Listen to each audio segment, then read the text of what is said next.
أعوذ بالله من الشيطان الرجيم. بسم الله الرحمن الرحيم.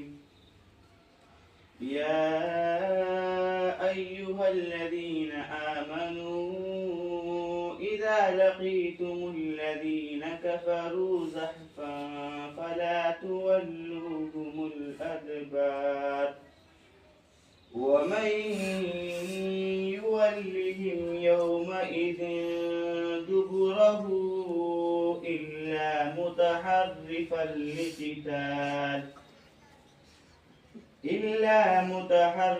لقتال أو متحيزا إلى فئة فقد باء بغضب من الله ومأواه جهنم